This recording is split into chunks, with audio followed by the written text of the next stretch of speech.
Welcome to the Everyday Millionaire Show with Ryan Greenberg and Nick Kalfas. All right, guys, welcome back to another episode of the Everyday Millionaire Show. We're here with Jett. I should have said this before. Hennigan, right? Hennigan. Yeah. I always do it before. I'm like, is this the right pronunciation of your name? Because we've had some hard people on the show, and I've butchered names. But Jett Hennigan, Jett with Dreamers Event Rentals. We have a lot to talk about today because you own a tent rental company, but you also started buying real estate. And we have built a relationship through coaching and now running and just business in general. So we wanted to have you on, talk about your business, how you built it. That's one of the things we do is talk about different people's businesses and how they've gotten successful. And to talk about kind of your journey, your next journey in the real estate world. Yeah. So first question is, what made you start an event rental or tent rental company to begin with? So my brother actually started it, like the first founder. And then I worked from day one in it and then became a partner 50-50, probably 2 to 3 years into it. And then my third brother actually joined maybe a year after that. So at one point in time, there was 3 of us. And the reason for starting was he had a Hampstead Detailing. It was a mobile detailing company. And he sold that to get into the rentals. And from day one, like I didn't have a plan after high school or kind of senior year of high school. So that's kind of why I joined, to be honest, not really having a plan of anything. I knew I wanted to get into business from day one, didn't know what it was going to be. So is anything entrepreneurial you were into? Oh, yeah. We were talking today about how people are so drawn or pushed to go to college and get that degree, and how other people go into business. And, you know, the teacher, the famous thing, you don't want to grow up and be a garbage man or a plumber. And now the plumbers are making 10x what the teachers are making. So the company that you built, what was like the hurdles that you guys faced? Because now you guys are successful, you're doing 7 figures. What were some of the hurdles that you took on when you're starting the business? Not knowing what the heck you were doing and learning as you go, to be honest. I'd say some of the big ones was not having an individual skill, like a mastered skill set. Like we kind of just had a product. We bought inventory, started renting it out, gaining some small momentum that way. But then it wasn't until probably 2018 or 2019. It took a couple years before I mostly took the initiative to teach marketing. So we kind of fired or got rid of the marketing agency that we were working with, and I took that over. My brother took over the financing because we really didn't have any systems in place for that. Like everything was kind of just put together. And then my brother unfortunately passed away in 2021. But he left the company in 2018. So then it came back to just Kevin and I, and we still didn't really have any systems in place. It was still kind of like 2 brothers now owning the company and just working for ourselves essentially. When Kevin left the company through COVID, that's when I started to, and like right before COVID, I should say, is when I really cranked it up a notch to self-teach, you know, in every avenue and category that I could be. But primarily the financing, I was raised that cash is king, and I feel that slowed us down a ton because we would wait, have money, buy new stuff, wait, have money, buy new stuff. The minute that I kind of started running things my own way, instantly took out a $100,000 loan, and the next year we went from 863 to probably 1.2 in 1 year. So like you finance 100,000, you go up 400,000 in revenue. So kind of leveraging our cash flow and leveraging financial leverage is kind of the key to how You came on the right show because we love debt. Yeah, we love debt. I grew up the same way. You know, my dad always taught me like cash is king. And then as I get older, I start to realize like leveraging debt gets me a lot farther than it would if I'm just using the cash that I have, basically. And I'm interested to hear a little bit more. When you first started out, you said you basically just started out working with your brother, and then a few years later you partnered up. How did that partnership form from you starting out as, I guess, just as an employee working with him into that partnership years later? Yeah, I think it was in the plans from day one. It was just a matter of timing. And I definitely think, I love my brother to death, but I do think it was kind of like a control thing at first. Like, I think he knew, like, I don't know, like kind of like a right-hand man or a wingman or so. Like, he knew I would follow with him and go into the business and do whatever. But I think I don't really know what made him decide of being a partner, but we kind of knew it was going to happen eventually. And I will say that that was another thing when you talk about like how we grew. We worked well for a while, but then we didn't. Like, you could just tell that things were good, but then I'm a huge speaker on vision, and our visions were just two different visions, and I wanted to continue to grow, and I think he was a little bit more on the comfortable side. So not having the right or the same vision or the right same targets within a company and having two owners, like that was a challenge. Yeah, I faced that challenge still to this day with a partner, and Tyler and I have been in business together for a long time now, and we still always have to have those tough conversations of like, hey, our goals aligning. And I think that's a huge piece of business. Everybody gets into different phases in their life, and like you said, some people become more comfortable, some people have people that rely on them, some people don't. You know, if you're single, you have different. We were talking today at our meeting today about like risk tolerance. Some people have the want for risk. We actually mentioned Nick. Jett was asking like, how did Nick do everything so fast? And I'm like, well, part of it is he just had giant balls to take on all the things that you did. And it's kind of true. Like I was telling about your house that you bought. Like I would have never in a million years put $100,000 deposit down on a house that I didn't know I was going to be approved to buy. Yeah. But you were like, fuck it, let's do it. Basically. And that I think is something when you do have business partners that it's important to have those constant open lines of communication about, hey, what are we doing? Where is the goalposts? Are we hitting those goals?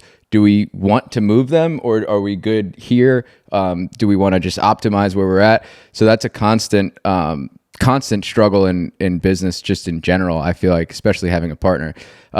Now, do you find it more difficult or easier that you're by yourself? I was actually thinking that, there's pros and cons to both, to be honest. I think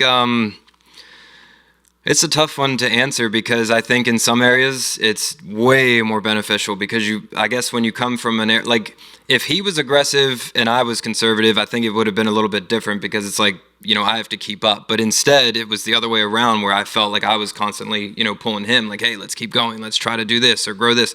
And it's funny because he texted me, I don't know, maybe 2 years ago, and was just giving me praise, I'm really proud of you, et cetera, et cetera. And he reflected on the fact that probably in 2019, I was telling him, hey, we need to go to a different location. We need to be around a different area.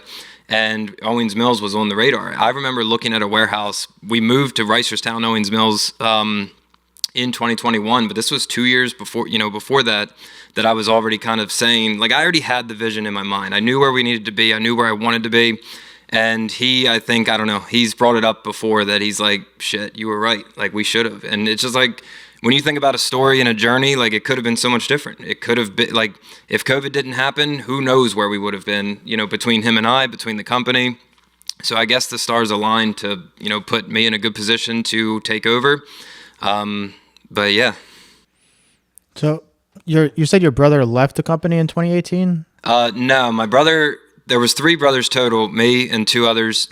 Timmy passed away in 2021, but he left the company in 2018. Kevin is a different brother. He left the company during COVID because I'll never ever like forget this. Like, I have charts with all the data and sales numbers and everything. In April of 2020, it's the only month that the line literally just disappears. That we made $0 in April of 2020. Like, we had deposits coming in. We were going for another big year, and then COVID happened. So we lost everything in terms of having to give deposits back.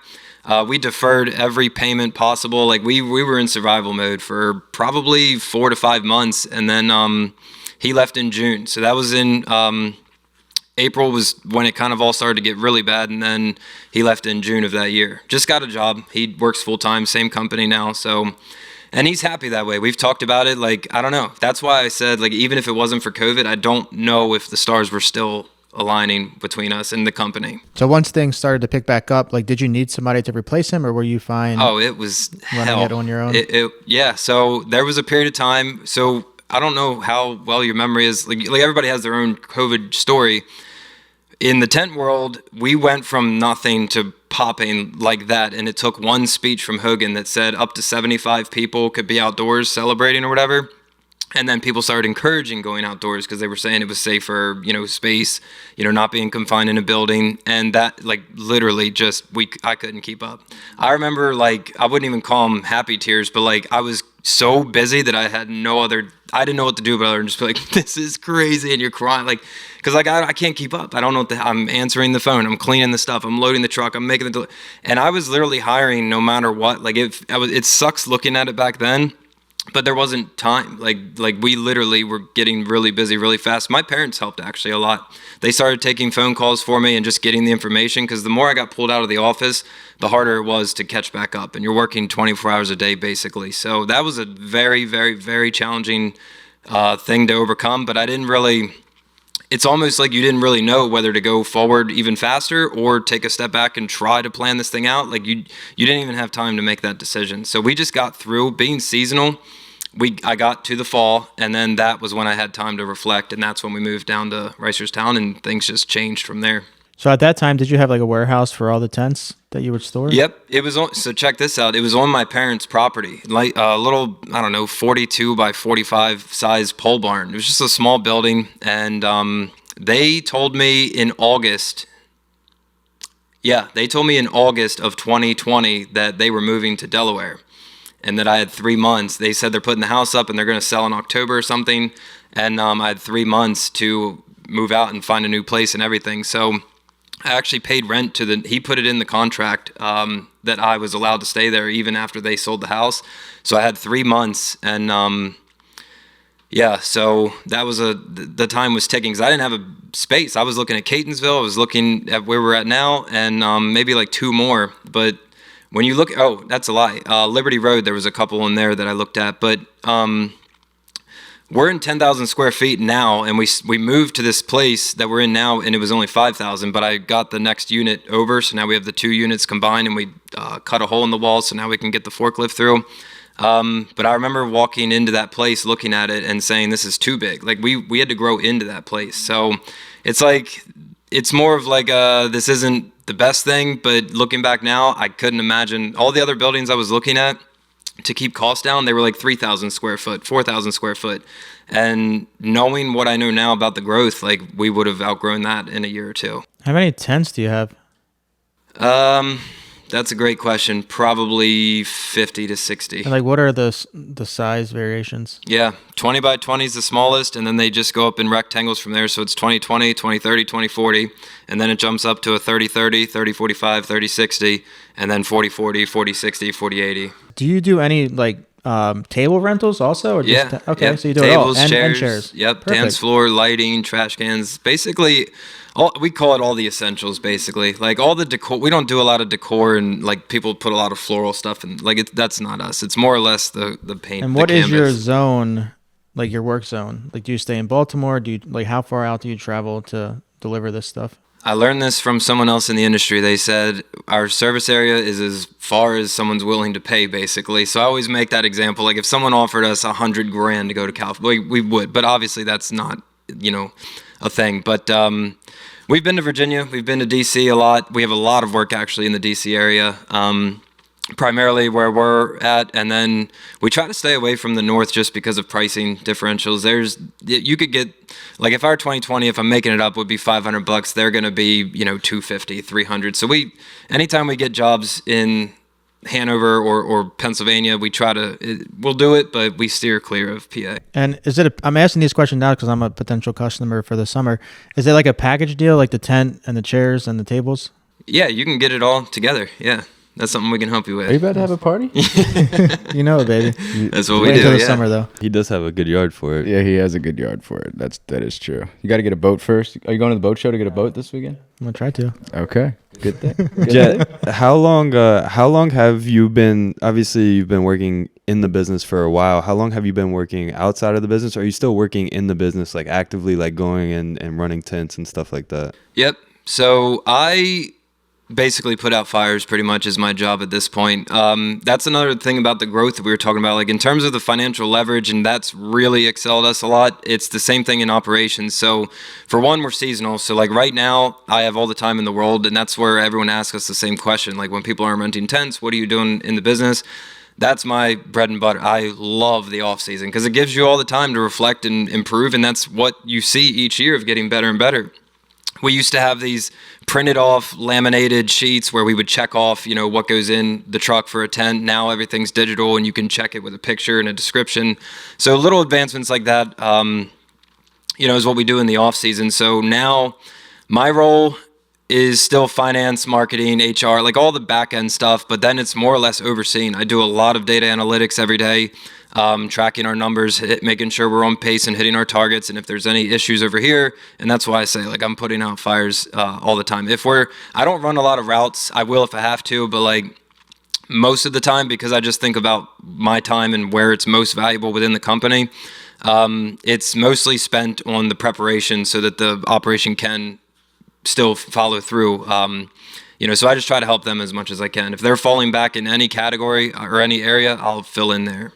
So you talked about when Hogan mentioned that there could be gatherings, around COVID time, and you guys kind of blew up. How did people find you? Like, did you do marketing at that time, or did people just already know about you and they were just ready to order tents, or what did that look like? Yeah, I think it's a little bit of both. Google's definitely where we get majority, if not all. It's a lot of it coming from search. Because I've always looked at it like this, like, we can have a conversation of our favorite fast food or our favorite, clothing brands or whatever, but not many people, it's such a niche market. Like not many people, how many people do you know own a tent company? Zero. One. Right. Like, so it's like I speak a foreign language when I talk about what we do, but then you don't realize like you might never need us, but then that one time you're having, and it's like you just see a picture or whatever. So we're definitely trying to shift towards more social. I've tried paid social before. We've paid to have a company run paid social before. We just haven't gotten the return as we do on Google. But what's interesting about the Google budget, and I think also relates to the growth, is I don't know exactly, but I want to say we were spending maybe 28 to 40 grand a year on ads. And we cranked it up and literally doubled it like through the growth of the years. So like then we started spending 70 and then 80. And so we're right around about $100,000 in marketing, but we're seeing the return on it. That's what I think is contributing to the growth. And what months, I know like obviously the busiest are like spring and summer, but like, is it like a certain temperature outside to where it just drops off like completely? So yeah, we just had tents in the snow this past week. A better way to look at it is like we have tents whenever someone wants, and we have heaters. So like you can get a heater and it's a heated tent. That's very, very popular at this time of year. But and does it have like plastic that comes down that? Yeah, those are called sidewalls. So you can get clear, solid, windowed. We have a bunch of different options. Do you ever do like bouncy houses or like water slides and stuff? Like we used to. Slides? Yeah, we used to have 4 inflatables, but we got rid of them. They're a pain. And especially because 90% of the time, if not all the time, they're on the weekends. So when we set our tents up, we usually deliver on a Wednesday, Thursday, and a Friday to get it done, unless you needed it for a surprise party or if you're at a venue. A lot of times there's restrictions of when you can get in. So then you're working all week long. And see, back in the day, like we were doing all the installations and doing all the cleaning. Like there was helpers, but we were the team.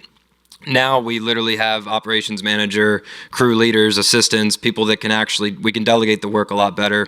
And in terms of availability, like you're not so spread paper thin in terms of doing everything yourself. So it's a lot easier for us now. If you wanted your tent installed on a Saturday, we have somebody within the line that's going to pick that up for extra hours or whatever. Back in the day with the inflatables, we were doing all the tents, and then we got into inflatables, and then you're working on Saturday and Sunday too. Like just a tough grind, honestly. And they're all same day service because you can't leave the inflatable. It kills the grass. Some companies do, but like that's not what we did with the inflatables. We'll leave a tent up from Wednesday to Tuesday, depending on the location and etc. But the inflatable, you'll drop it off in the morning and pick it up when their party's over. And it was miserable. especially the water slide. We used to have a water slide, and that thing, It gets so dirty. I worked with a pop-up bounce company when I was like 14 or 15, and they get so dirty, and they're not fun to roll. They're heavy. Oh, it's so They're heavy. so heavy. Very heavy. Oh my goodness. It's You had one at miserable. your last party, right? Yeah. It was really water heavy. slide or something. Okay, so let's fast forward to about a year and a half or a year or so ago. You called me based on a referral for real estate coaching, or just to get into real estate, and then you've been a victim of analysis paralysis in the real estate world for several years. Yeah. Like all of us. At one Not point. like Nicky Boy over No, here. yeah, I'm not speaking He for jumped Nick. right in. So what and why triggered you to contact me back then? That's a great question. So Because we just for everybody's reference, we just started working together two or 3 months ago now. yeah, So that's the frame of reference. It was a year or so last summer, maybe, or it was when I got the trust built out, which was probably March timeline. Yeah, so we're probably rolling up on a year. Yeah, I got your information. I remember we had that phone call, and I thought I thought I just talked to Bill Gates on the phone. Like, I was so hyped after talking with you, and I'm like, this guy can really help me. Like, he sounds like the real deal off the one phone call. And I was super excited, but then we got busy, and I texted him and was like, hey, like, you asked about my role, like, when it sucks because, like, when it's peak season, it's just, there's a lot going. It's like all the work is all at the same time. Like, week after week after week, there's a very little break from, in between there. And so we just got extremely busy, and I had to put it on hold. So then I reached out to him in the fall, and we had lunch and picked it back up. The timing of it, though, that's the interesting part. I've wanted to get into real estate probably for 6-7 years now, and never moved an inch. I watched all the courses, read all the books, and self-taught myself everything. And you think about marketing, like, I can run an ad. I mean, there's always going to be somebody better than you, but, like, I can put an ad campaign together. I can create a video. It might not be the best, but I can create one. You teach yourself these things. But I don't know why I got so paralyzed on real estate, because I just wouldn't. I guess the stakes were higher. And meeting you has changed all of that. yeah. So I always say to people, like, real estate's a gift and a curse because there's a lot of zeros in every transaction. Like, mistakes have more zeros on the back end of them than other businesses. If you fail, making a pizza, it costs you $10. If you fail at a house, it could cost you $100,000. So that I think is one reason why a lot of people get that analysis paralysis. I'd love to hear from Nick, because I feel like you don't have that at all, and you never really had that. Yeah, I mean, I never really had that. The way I looked at it when I first started investing, I started investing in 2018, and I just looked at the life cycle, and I didn't want to fall into that same trap of, like, getting up, going to work, and coming home and doing the same thing until you're able to retire, and maybe you don't have the money maybe you have the money at that time, but then you're at an age to where you can't really have fun with it as you could at a younger age. And I'm like, what do I need to do? And I'm like, I need to make money while I'm not working. So I'm like, I thought about a couple of different things, and then I kind of, like, fell on real estate, and I just put the word out there. Like, I want to buy a rental property. I just told myself I just wanted to buy one. Had a buddy reach out. I ended up buying it, figuring, fumbling through each step of the process. Primarily did the BRRRR method on most of my properties, and each step along the way, I was just, figuring it out. I wasn't focused on 2 or 3 steps ahead. I was just focusing on what was right in front of me. So I never really thought about anything negative that would happen. I would just, because I was only at one step. If I thought about all the negatives that could happen on every single step of the BRRRR process, then I'd probably talk myself out of it. It was like, find the property, buy it. Then find somebody who can renovate it. Then find someone who can help me rent it out, or find someone to rent it out. And then find, a mortgage company to refinance it, and then just repeat that process. And that's what I did. I never focused multiple steps ahead. It was just basically what was right there in front of me. And Jett and I had a conversation today about this, of, like, if you talk to a bunch of people that have been in the game, or not even, I don't want to say in the game, but, like, have owned a rental property, you're going to hear a lot of people with, like, terrible stories, like headaches. And I think the question you asked for, like, statistically, what is it going to be Always of a speaking headache? data. And I'm like, look, you're going to have issues. There's going to be issues in every business, or any business that's worth anything. But the wins need or will outweigh the losses in the long term. I feel like in real estate, just in general. But I think that next step, like what Nick was saying, and we've talked about this on some of our sessions, like the MINS, like what's the most important next step? That was something that Brandon Turner mentioned, that acronym, that he said that, and I was like, I was thinking that, but I never put like a name to it. But like what's the most important next step? Like Chase and I are building out this acquisitions wholesaling company. Like what is the next step in the sequence? Is it finding another acquisitions guy? Is it finding, more cold callers? Is it and just focusing on that next step that really makes you hyper focus and forget about all the possible issues that you can have. Yeah, because we're all gonna fail, and it's like, you want to fail fast and get it out of the way and just keep moving on. Yeah. So what's some of the stuff that like has changed, because you went from 6 years of analysis to coming on board? Now you have your first rental property. Like what kind of broke those barriers for you? One, I would say, would just be the trust factor. Like, I guess having you in my corner, so to speak, like to bounce things off of. Like, I guess when you're doing things on your own, which is abstract to what, Nick did, or unless did you have anybody like kind of holding your hand, or, someone you could bounce ideas off of or whatever? You just kind of went in? Yeah, I just went in by myself. And it was just figuring it out along the way. Yeah. I mean, I reached out to a few people who were already in real estate to kind of ask them like, hey, do you have a contractor? And this was, like I said, in 2018 when I needed to find my first contractor, hard money lender.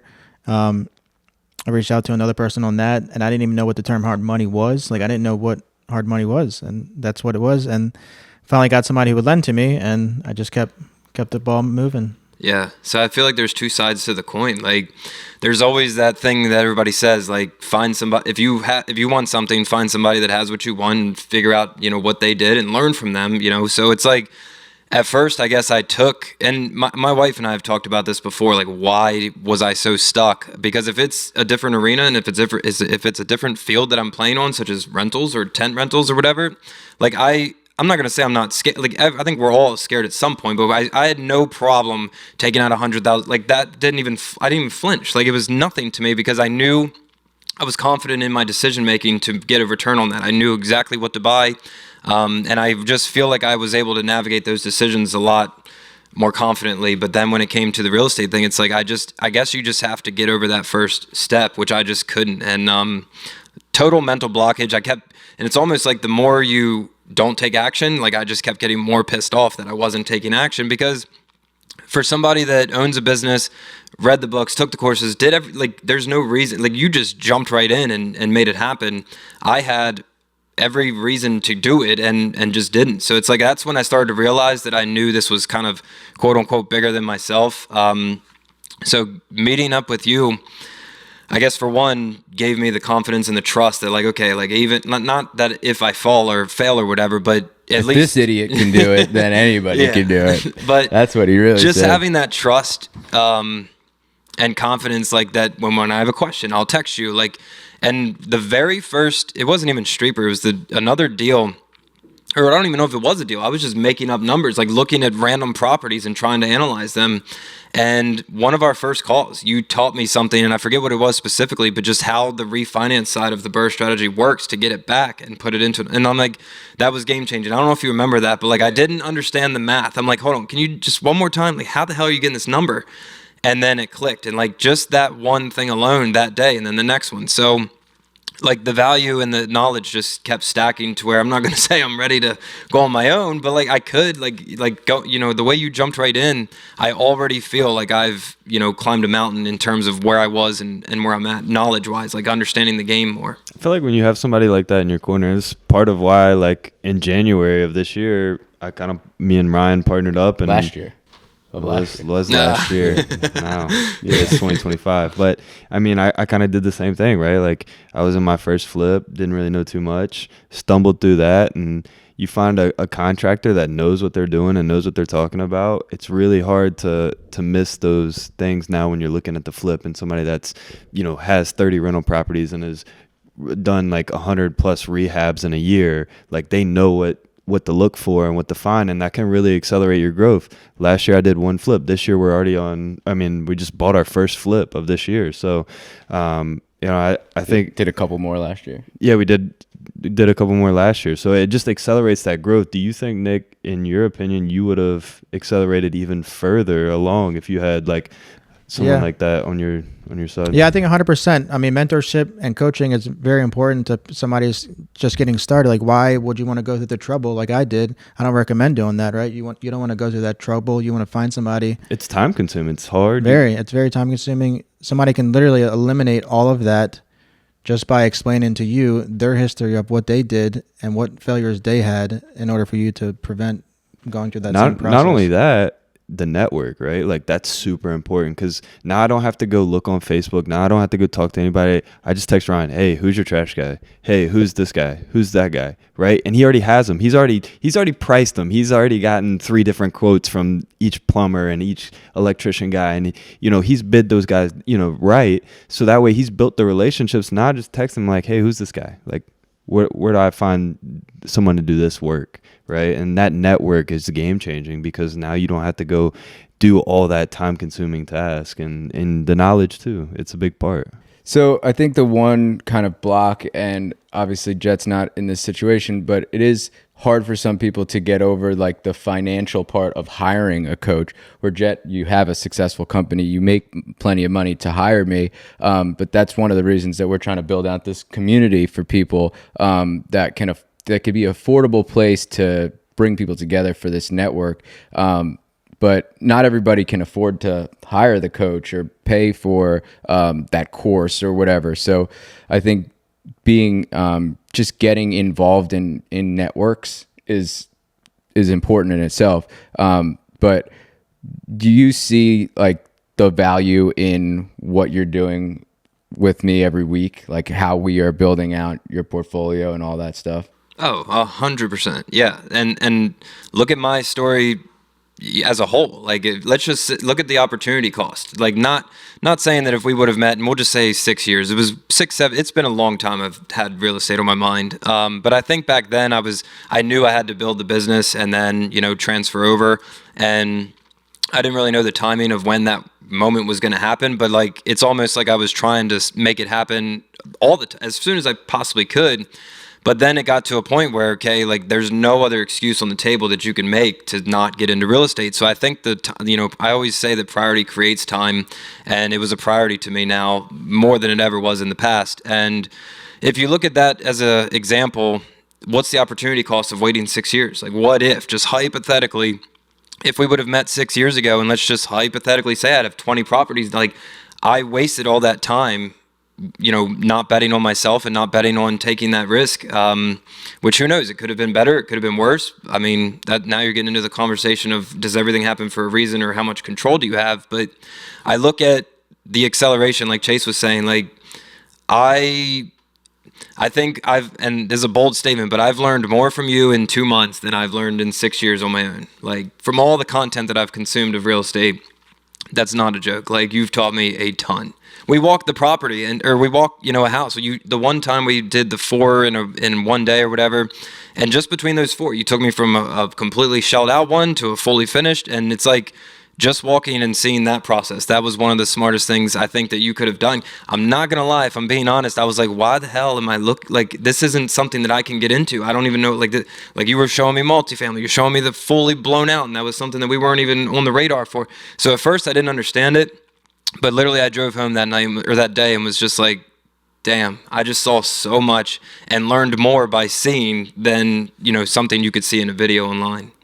Yeah, I think there's a huge difference in doing it and or watching it, right? Like, I learned more by, we talked about this, I had a big loss last year on a flip that we did. I learned more on that flip just about how to analyze deals, how to listen to Chase when he tells me it's probably not a good deal. And I was like, at that time feeling myself, we probably made, multiple 6 figures at the last couple months flipping houses. I was like, I can't lose. Like, I'm going to do it. That humbled the shit out of me. And still to this day, it kind of like ruined me a little bit in the way where I'm like, I'm like a little bit apprehensive, but in a good way, where I'm like, I've been doing this professionally now full time for a long time, and I'm still making mistakes. And hopefully those mistakes, by coaching, by talking to you, can teach other people to not make those same mistakes, to analyze the deal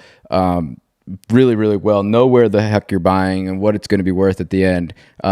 So I think, anybody that is looking to get into the game, the cost of getting into a community or getting into a coaching situation will outweigh, like the benefits will outweigh the costs, in my opinion. So, and that, I guess I'm a little biased because I'm your coach, but we are trying to, and that's part of the reason that we wanted to have you on, is almost like, just to be fully transparent, like a testimonial of like what we're doing.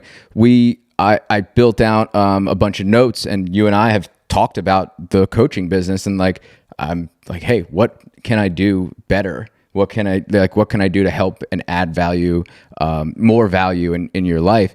And that has been a huge help. Just your feedback on the stuff that we're building out. One day Nick will buy a computer and help put some of this content together for our course. But the time that we get to spend together not only helps you, but it helps me learn how to help more people. So that time, I think, is invaluable for both of us, where I can actually see there and sit and watch your success and then say, oh, we could have accelerated this, or we could have done this better, or we could have, maybe bought 2, maybe bought 3, maybe bought a multifamily. And I think that's huge for me too. Just like being able to see from the outside in of like your excitement, like you got a house now, we're going to be basically finishing up in the next couple weeks and then renting it out and getting the next one. So that, how long did it take you guys before, I mean, cause I kind of know an idea, but like when you started coaching to the first deal, how long was that process? Well, whatever day we went to lunch was the first time we talked, and then I closed on December 13th. And what's crazy is we had a video call one time, and he said that his goal for me would be to have the first deal in 30 days. And I'm like on the video call, I'm like, oh, okay, cool. Yeah.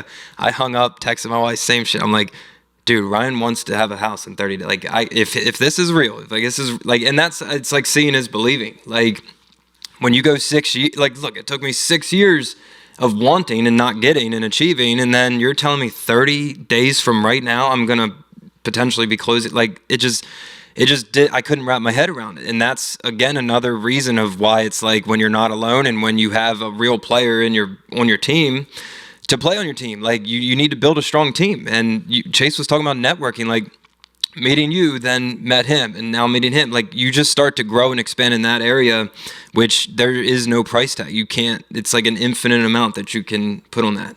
Yeah. It was my goal was within 30 days of starting to do 5 years of work that you've been putting in. Is basically just finding you the right deal that made sense. And this deal wouldn't have made sense for some other people. The way that I structured it, like, yeah, it was super creative because I mean we were going back and forth brainstorming, and that's a part of the network, dude, that Ryan has, that Nick has, that we've kind of all built here. Is like we all, like, when we have a deal, we're like, oh, who is this fit for, right? Like which one of our investors do we want it? Do we want, is this better fit for a Jett, or is this a better fit for our New York investor? Is this a better fit for our overseas investor? Like who does this property and this deal fit for? Or how can we get really creative and make it work for somebody that is just trying to get their first one and get something under their belt? So I want to talk about the breakdown of this deal and how this kind of played out. So we're going to say, it's going to rhyme a little bit, but Brett and Jett, this is a fun time writing the contracts, Brett and Jett. But so Brett is a friend of mine who now is a friend who I literally quoted a kitchen remodel for, and then saw that he had an Ironman sticker on his bike. And I was like, oh, you do Ironmans? He's like, yeah, I've done like 4 or 5 Ironmans. And I'm like, and he lives in my neighborhood. And I'm like, oh, dude, like I'm training for one right now. Like we started talking. Now I'm about to remodel his kitchen starting on Monday. But he was like, yeah, I do a couple real estate deals a year. Like I have this many rentals. I'm trying to get rid of one. I'm trying to buy, he's actually bidding on, I don't know if he won or not, but a 9-unit building right now. And he was like, can you sell this one property for me? And he told me the number he was looking for. And I was like, it's not going to make sense for somebody with hard money because of just the fees and the stuff that goes along with it. I'm like, what's your note at? And he told me the note, it wasn't very much because he had paid a bunch of it down and he had put a big down payment down and he had some appreciation. And I was like, okay, so would you be okay seller financing part of this transaction? So my investor can come in and put a down payment down and pay off the bank, and then he became the bank. So now Brett never intended to be a lender, but now he's your lender, and you are basically taking a loan out from him that didn't actually come out of his pocket. So we got super creative with the fact that I turned somebody that's a medical device salesman into a lender, sold his property, wholesaled it to you, and now you have your first property, which wouldn't have made sense for somebody that had to go the hard money route, had to pay the fees, the points, the 10, 12% interest on top of it, all that stuff. You're able to buy the house. We're going to refinance it in, there's 90 days. So it'll be February, March. You're going to get all the money back and then be able to do it again. And then Brett gets paid back in full. And he was able to make a little bit more than what he originally anticipated because you're paying him a fair interest rate on top of what, but it's still less than what hard money was. So that was... And no agent fees too. And no agent fees. Well, there was a $5,000 assignment fee, but yeah, but besides that, beats a listing agent and a buyer's agent. So right. So that, but that's how you make deals in this game. I feel like is you have to think, especially now. Like you were asking me today about, partially how Nick grew and how we grew so fast. But like, dude, back in 2017, 2018, it was hard to miss. Like any deal that we bought then is worth more now. Like there's not a single house that I think either of us own that we bought in 2018 that's not worth more now. Yeah, no, definitely. I mean, around COVID time, that's when it really took off. Yeah. Lower interest rates. Down, people were values went up. unsure of what was going on, so they were scared to do anything. And now it's a little different. Yeah. So now we got to get creative. And I was telling you today, I was like, you don't want to miss now because it's the misses, like we were talking about flipping. Like flipping is a dangerous game to play, and we do it. I mean, we just closed one before the last podcast a couple hours ago. And even Chase and I, we walked this house for the first time yesterday, right? Yesterday. And we signed to close today. We saw it for the first time. The pictures that we saw, we couldn't get into the house. The pictures that we saw didn't do justice to the work we have to do. There was a whole building, probably a 70 by 20 building full of stuff that we have to haul away. That's probably going to cost us, it's going to cost us thousands of dollars more than we expected. Luckily with this deal, I think we still have some margin, but even now Chase and I have been going back and forth. Like we were talking all these crazy negative things yesterday. I was like, we got to stop talking about like this. Like we're literally like talking about losing money before we even own the house. Like we got to but flipping is a dangerous, scary game compared to the rental game where it's just like, I feel so confident in rental properties that's why I like advise you not to flip, at least in the beginning, because I don't want to be the reason that you lose money. Because I feel like with rentals, like you won't really lose. You'll just get money stuck in the deal. You'll own the asset. It's, it is what it is. You can definitely lose and this isn't financial advice for everybody listening, but you could definitely lose in the rental game, but it's much harder to lose. Yeah. I agree with that. And, because you have a successful business, what's the point of having like an overage amount or surplus amount of cash just sitting around not doing anything? What are you going to do with that? But in the stock market, you can definitely make more money over time by owning rental properties, right? Maybe if you were looking for like a different job or just something else to do, if you didn't have your business, maybe flipping would be the better option to get that lump sum of cash every so often. But if if you don't need that lump sum of cash, stick it away in a rental property, you'll get the debt pay down, appreciation, tax benefits, and then obviously the cash flow each month. And that's one thing we were talking about is just the tax drags that come with rentals, the depreciation. That's something I don't think you saw in the beginning. You didn't understand the value, but like your other businesses take loss, like you are taking losses on the real estate, which support the tax benefits from your other businesses. It's not just like one for one. It's like the dreamers can be a lender for your rental company, and your rental properties can take a tax loss each year for depreciation and from whatever else. And it's all the tax code. I don't know the tax code obviously perfectly, but you talk to any accountant, and that's another thing that you recently came to me about, getting the right accountant. A lot of accountants are not good for real estate investors because they're scared, or they're not really fluent in real estate investing and what the tax benefits could be. We had a really boring podcast, I hate to say it, one day with this guy who was like a tax guy who, remember that guy, the bald guy? Mm-hmm. I forget his name, but it was actually an interesting show because what he did was he said the tax code is like this big. You know, the book is like thousands of pages long. It's impossible for one accountant to know the whole book.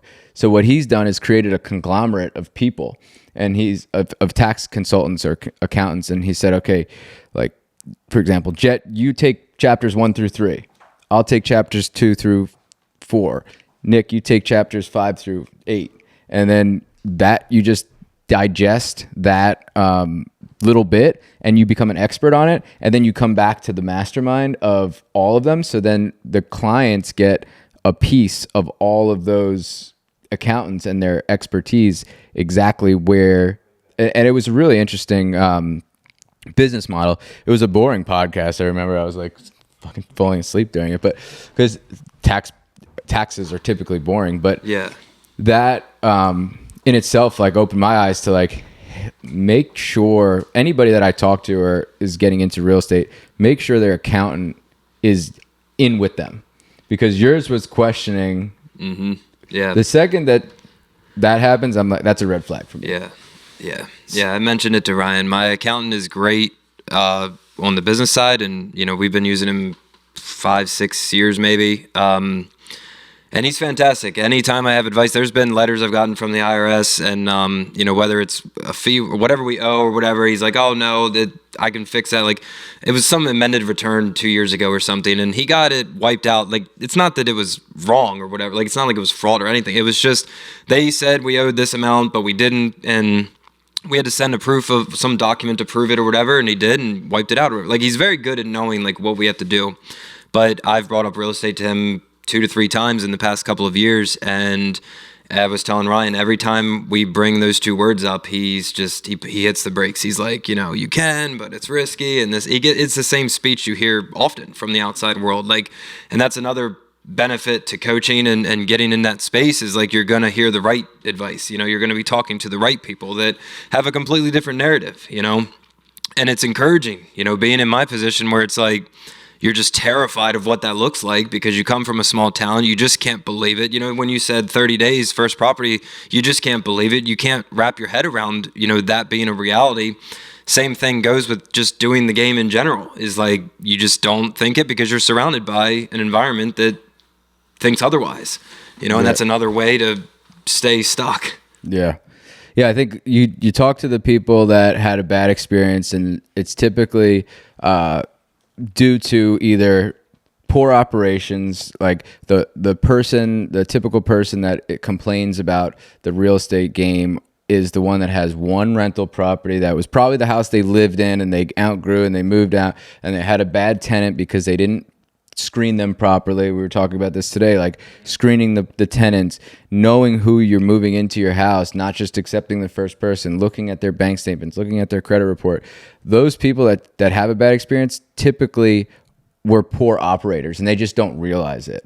So I think part of what we want to do in coaching and what Chase is doing with the brokerage team and all that stuff is just educating people on all the things that we did right and the things that we did wrong. Like, I am happy to tell people about how I lost $85,000 on a flip last year. And 9 years into investing in real estate, like 8 years in. That to me, I'm happy to tell people that, because I feel like that's going to shorten the learning curve, or tighten the learning curve for people. And I don't want to see other people lose money. So anybody that's like out there that's listening, like whether it's us or somebody else, like find somebody that has done it and is willing to admit that they've fucked things up. Because I feel like there's a lot of people on Instagram, TikTok, or whatever that just all they talk about is the wins, right? They talk about how much money they've made, and great, yeah, you've made a bunch of money, but like if you tell me you're a player in the real estate game and you haven't lost, then I don't believe you. Like if you haven't made some mistake or some misstep that has costed you some sort of money, I don't really believe you. Or like you're just not doing volume. You've done one deal a year and you've gotten really lucky. Yeah. That's what I'm saying. So if you're doing anything of significance, you've taken some L's. Like it's impossible not to. But learning from other people to shorten or lessen those L's is invaluable. So for me, Chase on that deal, like he told me he couldn't find the comps to prove it. And I was like, fuck it, let's just buy it, and not thinking like, what's the worst case scenario? And the worst case was losing $85,000, which it's funny like now, but like that could have buried somebody. Like if that was your first flip, would have buried me, like 100%. Your first flip went really well, but if it didn't make you 40-50 grand and it lost you 85,000, you wouldn't probably be in that chair right now. It's like going to the casino and throwing all your money on black and it doesn't hit, like that just leaves a bad taste in your mouth. So it really does. But like learning from people's losses, I personally, like growing up, my dad was a drinker, my mom was a smoker. Like I always learned from them first before I learned from myself. And then obviously you mess up along the way as well. And then you're like, oh, I should have did that. But I think learning from other people you learn a lot faster. At least I do. Yeah. And it's talking about parents. Parents are difficult too. And I don't know what your experience was, but like my parents, and we talked about this a little bit today, were like very conservative with their money. They always just said like, you got to go to college, you got to save all your money. Like investing is dangerous. Like you don't want to, if you don't have the cash, like don't buy it. And the day I won't ever forget the day that I told my mom that I was going to quit my job, that she was not happy. She was like, you're throwing your life away. You're doing this.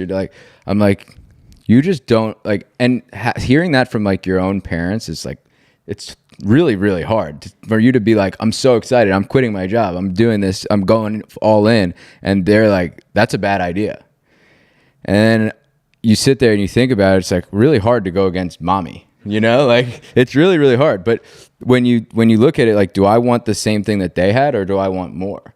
And I said, no, I'm quitting my job. Like, this is going to be a good decision. I refuse to fail. Like it's not too big to fail. It's just that I refuse to fail. Like I will not fail. And if I do, I will figure it the fuck out. I can replace this income that I'm making as a teacher with a job at Starbucks. Or I could become an Uber driver at night. Like I didn't give a shit. I was like going all in, but having those people in your corner like B, who I'm like cheering you on and being like pushing you to the edge and making you jump off, like even with just running, coming and joining, doing our runs with us before that half marathon, pushed you over the edge, where in my experience, my parents tried to pull me back. Yeah. And that was, if I had listened to them, I would not be in the situation that I'm in now. I would not be helping other people make money. I would not be making as much as we're making. Like I would still be teaching and still be working for somebody else. So really just surrounding yourself around the right people, and like parents can be great and they can be helpful, but they can also be a huge deterrent. Like they told me not to do what I'm doing. Yeah, my mom did too on my first flip. She's like, I think you're in over your head. I think you should probably not do that. And I was like, Mom, you've never flipped a house. Like, of course you're going to say that. Like, that's what anybody who hasn't flipped a house is going to say, right? Like, yeah. Having 3 kids, I think, and I learned this being a parent, and then obviously we all have parents, is it's protective advice. Like it's not that they don't believe in you or they don't want you to do it. It's literally like a trigger. Like think about it. Like you're a parent, your job is to protect and guide your kids. So when it's something that you're not educated on and you don't, Mom, you never flipped a house, why would she be like, go ahead, Chase, go fail, like it's scary. That's not normal. That's like a knee jerk, like it's a trigger as a parent. So it's like, if my child fell over and I'm going to react by jumping in and trying to help them. Are you okay? What's going on? So as a parent, you try to protect your kids. So then that's ultimately just carries on into adulthood. And it's not that they're wrong. It's just that they're being protective, and it's tough. It's deceiving because everyone takes it as real advice when it's not. Like you just have to fact check that a little bit. And the hardest part is because it's tied right to the blood of your parents. And like you said, mommy, like it's true. Like you don't want to disappoint your parents. But whatever movie it is with Mark Wahlberg, like you just got to be a peacock and fly or whatever. Sometimes like it's true. That's what I said when I told her. I was like, Mom, like it's not like I'm working on Wall Street and making hundreds of thousands of dollars here. Like I'm a goddamn gym teacher, for God's sakes. Like if all fails, I'll go back to doing that. Like at the very worst. Like, and if I owe somebody money or if I've worked, like I didn't even think about any of that. I was just like that. The month that I quit, like we saw like a big check. We closed on a flip. We were doing a bunch of business, and I was like, there's no way I can go back to work. Like because as a teacher, we have off in the summertime. That's when we're busiest in the real estate game is summer, spring, summer. And I was off, and all I was thinking about was like, shit, I only have a month or 2 months to go to like basically go back to work or decide to not go to work. And I was like, there's no way I can go to work. And when I started telling people that, there were several people, not just my parents, who were like, that's a risky move, man. Like, I don't know if I would do that. And I'm like, that almost gave me more like spiteful motivation to be like, now I'm definitely quitting my job. Now I'm definitely done. I mean, Chase, you quit a cushy job with the government. Yeah. No, I mean, being in the military, like when I first got recruited, I told the recruiter, I was like, don't send me any job other than a cyber job, because I wanted to have that like good career, like something stable when I got out. And so like the best thing ever happened to me, I got stationed at Fort Meade and got a polygraph. I got my security clearance. Like that just gives you $100K salary just off of those two things alone. Forget your experience, forget like how good you are as an interviewee. So then I knew like all my coworkers were getting out. They're making 150, 160 a year. A lot of people, like that's good money. And where I come from, Southwest Virginia, like that's double or triple the average salary. So like to like my mom, when I'm telling her that, she's like, oh, Chase, like that's good money. Are you sure you want to do this real estate thing?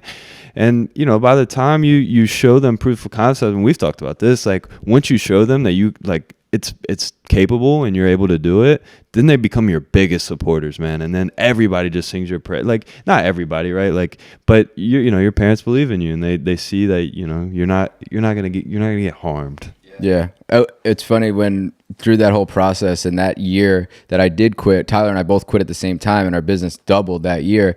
And not as like a spiteful thing, but I was sending my mom like our profit and losses. I was like, look, this is so relax. Like things are more than okay. Like we're good. Like this is my proof to you that like you need to like relax and not worry about me. Like I want to be able to take care of you now. Like I want to be able to give back to the family, and like I make a point to do Christmas big like they did for me. The holidays, or do whatever I can to give back, because that now they are like my biggest fans, and my mom reps my hoodie all the time. And one of my first property management clients actually came from my parents. Was a client of my mom's, and she was getting into real estate. She was up in New York, and they linked us up, and that was like the snowball effect of now they're like, oh, okay, like this is a real thing. Like this is a thing that you are actually gonna do. And once you show that proof of concept, I feel like that's the biggest hurdle to just for yourself and for others too. Like, hey, look, I bought it. Like Nick, one of the reasons we started the podcast, like had a cool story. Started out fucking buying a lawnmower, and 6 years later, you own 100 houses. Like that's a cool story. I was a gym teacher and driving boats in the summertime, like for extra money. And now I run a damn near 8-figure company. So like that, I think to kind of summarize what we talked about today is like, we're all like sitting here, and I know you want to eventually also help get into the coaching thing and business coaching and stuff like that, we want to talk to people and educate people and motivate people, especially the younger generation that has the decision now. Do I go to college? Do I go to the military? Do I, like Chase went to the military, that paid off dividends for him.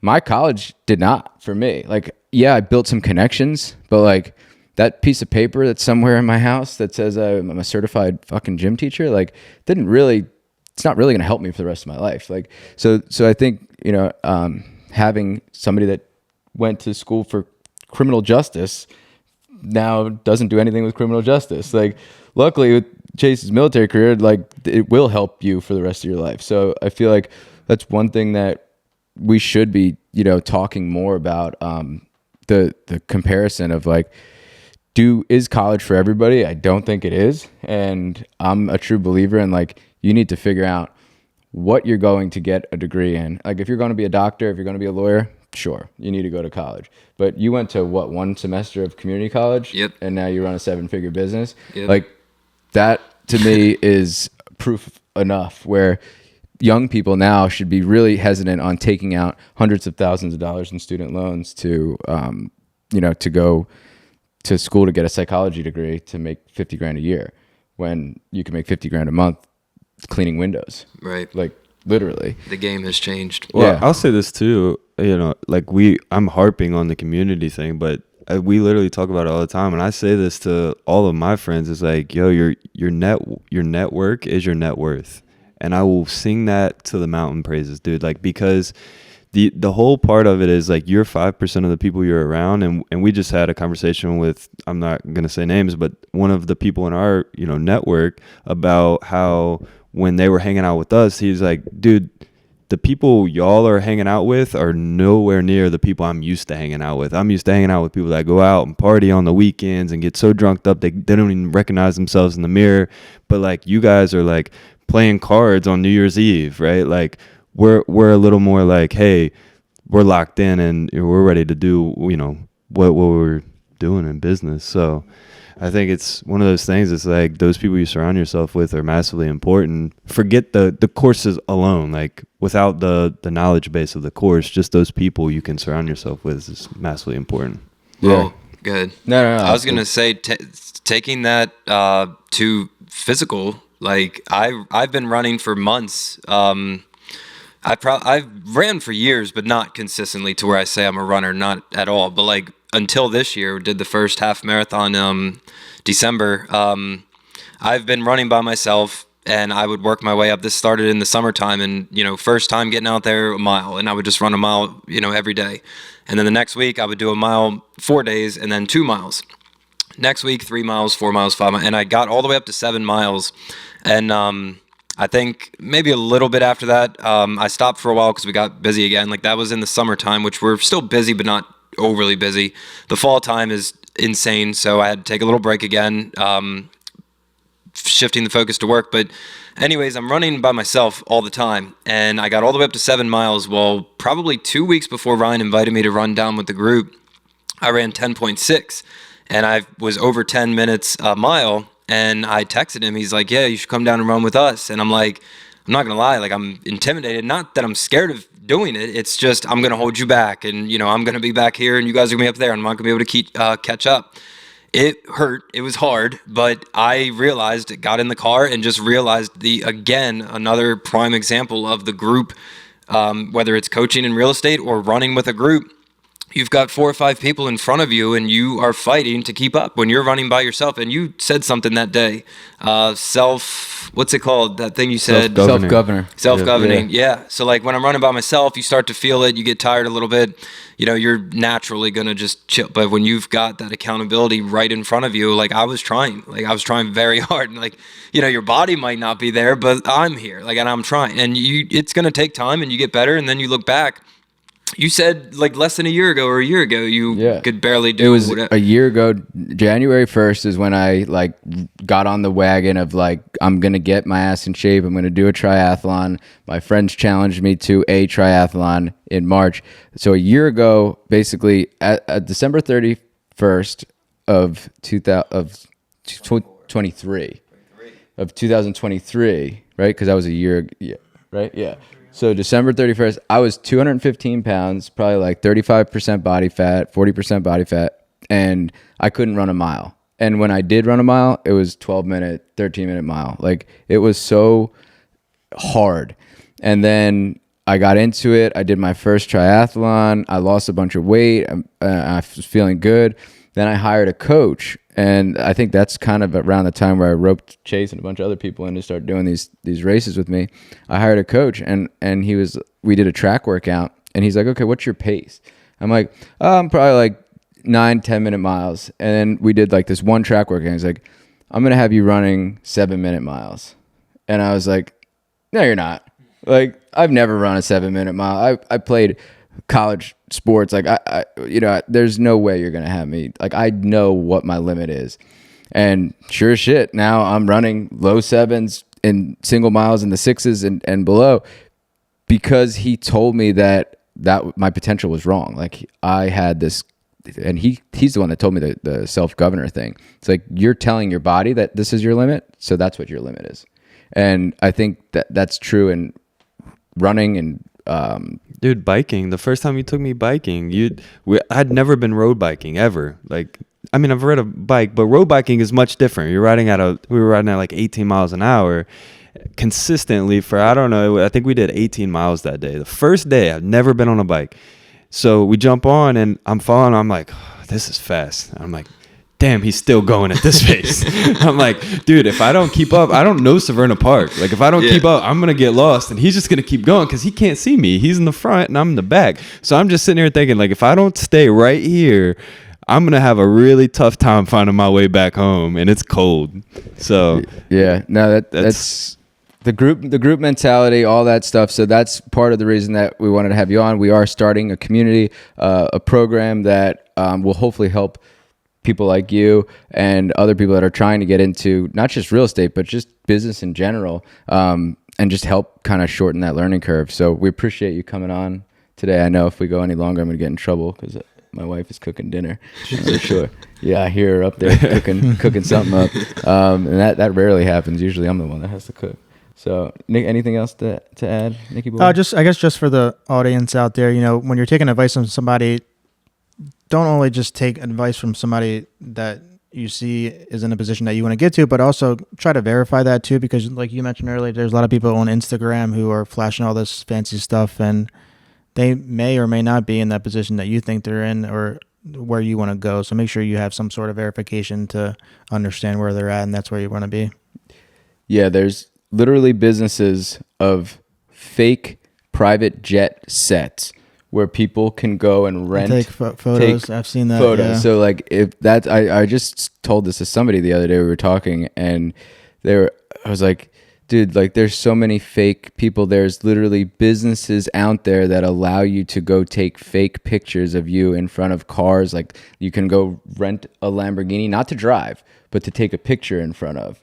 And you can go rent a space that looks like a private jet that literally is just there for influencers to take pictures and for people to think. So if that exists, make sure you're verifying who you're getting your information from on TikTok or Instagram or any of that stuff. So that's definitely good, solid advice. But Jett, thank you for coming on, man. Yeah, I look forward to a long-term business relationship and getting your portfolio up to maybe one day where Nick is.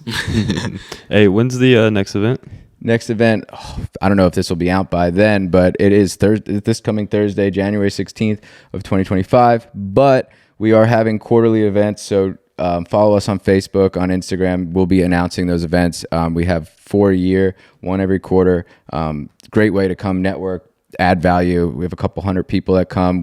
Nick and I give away a bunch of stuff. We do a bunch of giveaways. We buy the food and drinks and all that stuff. It's a great time. And yeah, that's coming up. Will you be there? Yeah, I'll see you there. I'm Okay. in. He's there. Towson, CVPs. We've been doing that for a couple events now. So. Yeah, more than a couple now. So it's pretty good space up there. Yep. All right, guys. Well, until next time, thank you, Jett. Thank you, guys. Thank you. It was good.